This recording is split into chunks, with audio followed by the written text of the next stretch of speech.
बिस्मिल्लाहिर्रहमानिर्रहीम।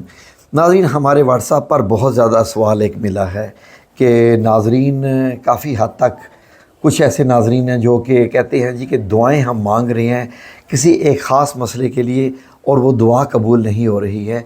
कोई एक ऐसा अमल बताइए कि हमारी दुआएं कबूल हो जाएं और जिस मकसद के लिए हम दुआ कर रहे हैं, ख्वाह वो बच्चों के रिश्ते हैं या ख्वाह वो किसी रिज़्क़ के लिए या कारोबार के लिए या बहुत सारे मामलात होते हैं कि अल्लाह करे ऐसा हो जाए, जिनमें बहुत सारी ऐसी ख़वातीन हैं जिन्होंने ये चाहा कि हम चाहते हैं कि हमारे बच्चों के जल्दी जल्दी वहाँ रिश्ते हो जाएं जहाँ हम चाह रहे हैं।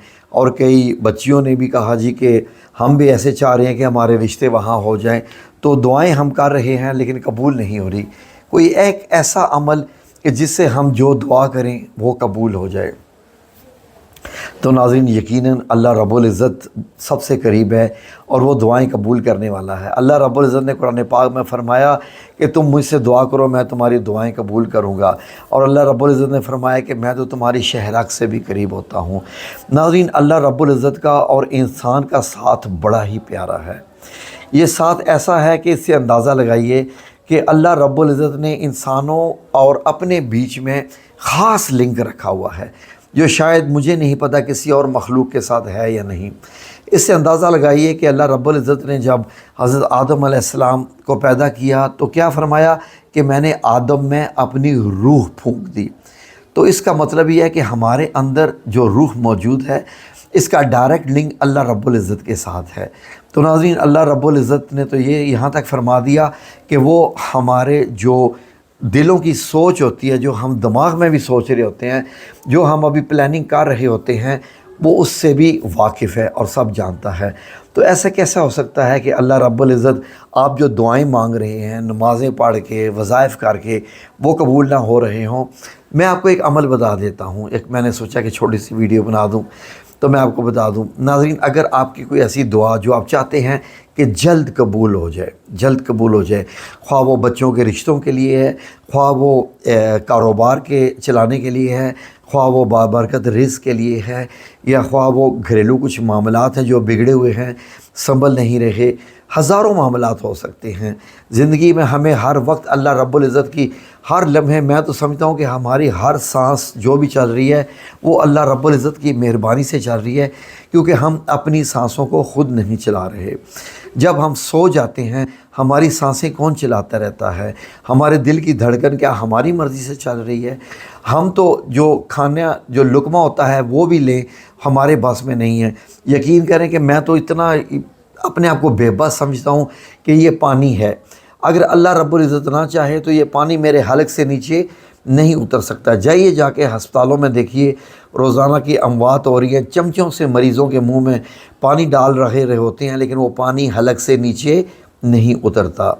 इसलिए कि जब मेरे अल्लाह रब्बुल इज़्ज़त का हुक्म ना हो तो ऐसा नहीं होता। इंशाअल्लाह अल्लाह रब्बुल इज़्ज़त करेगा तो आपकी दुआएं कबूल हो जाएंगी।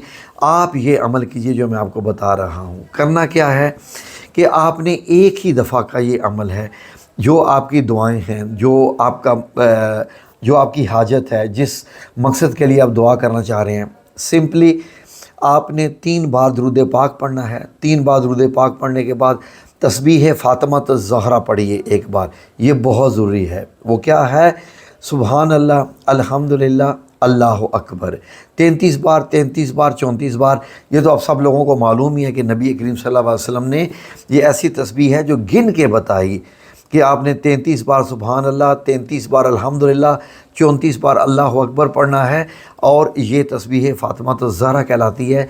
ये आपने पढ़ ली। अब इसके पढ़ने के बाद आपने क्या करना है कि 610 बार एक आयत पढ़नी है। ये स्क्रीन पर आयत आ रही है, ये आपने एक ही दफ़ा का अमल करना है। ये आयत है, ये नोट कर लीजिए। 610 बार यानी 6 तस्बीहां और 10 जमा ऊपर। वो क्या आयत है? इन्ना रब्बी करीबुम मुजीब, इन्ना रब्बी करीबुम मुजीब। इसका जो हर्फ बाहुर तर्जुमा वो ये है कि बेशक मेरा रब करीब है और दुआएं कबूल फरमाने वाला है। बेशक मेरा रब करीब है और दुआएं कबूल करने वाला है। 610 اس کی تسبیح کرنی ہے آپ نے، یعنی کہ جو 100 دانوں کی تسبیح ہوتی ہے وہ آپ نے 6 دفعہ اور 10 دانے اوپر کرنی ہے۔ اس کے بعد ایک اور چھوٹی سی آیت ہے، اس کو آپ نے 730 بار کرنا ہے، 730 بار۔ اسکرین پہ آ رہی ہے، اسکرین شاٹ لے لیجئے۔ وہ آیت یہ ہے انہو حمید مجید، یہ والی 730 بار کرنی ہے۔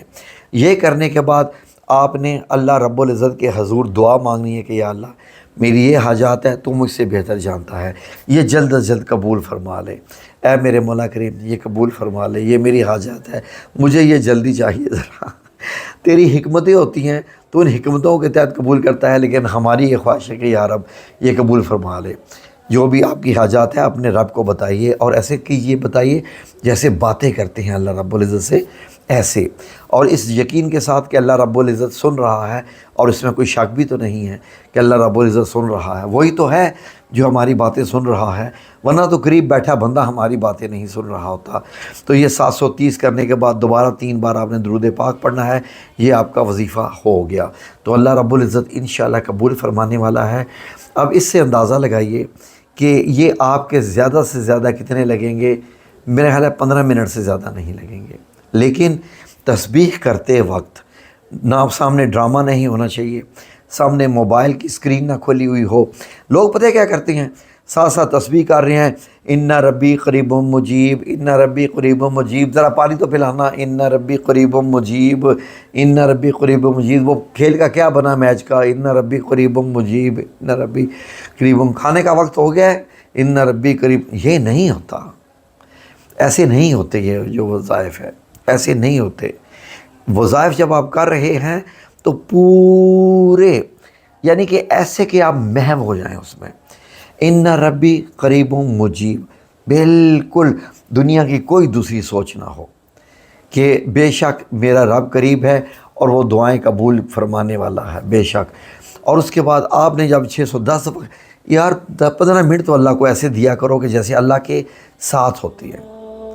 15 منٹ آپ ضرور ایسے دیں کہ بالکل اللہ آپ کے سامنے ہے، اور ایک حرف بھی مس ہو گیا تو کاؤنٹنگ میں خرابی ہو جائے گی۔ فار ایگزامپل 1 کروڑ میں 1 روپیہ بھی کام ہو جائے تو وہ 1 کروڑ کمپلیٹ نہیں ہوتا، 1 لاکھ میں 1 روپیہ بھی کام ہو جائے تو وہ 1 لاکھ کمپلیٹ نہیں ہوتا۔